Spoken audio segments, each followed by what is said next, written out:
शेतकऱ्यांसाठी 22 जून आताच्या झटपट ठळक बातम्या। पुढील 3 ते 4 दिवसात मुसळधार पावसाचा इशारा। विदर्भात ऑरेंज अलर्ट, मराठवाड्यात येलो अलर्ट, मुंबई ठाणे कोकणातही पावसाची शक्यता। बारामतीत पुन्हा काका पुतण्या थेट लढत होणार, मला संधी मिळावी अशी कार्यकर्त्यांची इच्छा। योगेंद्र पवारांचे संकेत देणारे विधान चर्चेत। प्रकाश आंबेडकरांनंतर रामदास आठवलेंचाही हाकेंच्या आंदोलनाला पाठिंबा। सरकारने दखल घेऊन उपोषण सोडवण्याची केली मागणी।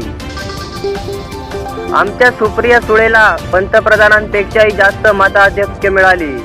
बारामतीमध्ये शरद पवारांची फटकेबाजी, मतांचे मांडले गणित। फडणवीस आणि महाजन ही पेंद्या सुदाम्याची जोडी। मराठा उभा करणार नाही, पण त्यांना निवडूनही देऊ देणार नाही, मनोज जरांगे यांचा इशारा।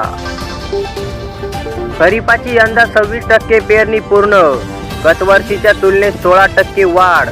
लवकर पेरणी उरकूनही माऊलींच्या दिंडीत जाण्यासाठी शेतकरी आतुर। शेतकऱ्यांना अधिकाऱ्यांसमोरच दिला जीव देण्याचा इशारा।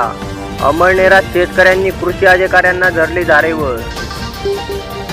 तुरई, भेंडी, पालक 120 तर शिमला 100 रुपये किलो। भाज्यांचे वाव गडवाढले, कांदा लसूण दरही वधारले, गृहिणींचे बजेट कोडमडले।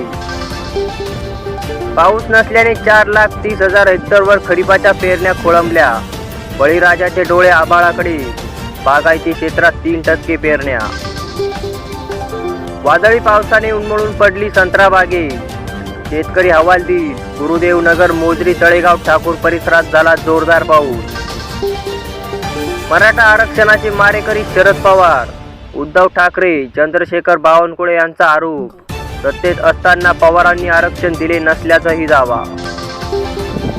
केंद्राने जाहीर केलेली शेतमालाच्या आधारावर भावातील वाढ तटपुंजी, माफक किसान सभेचे डॉक्टर अजित नवले यांचा आरोप।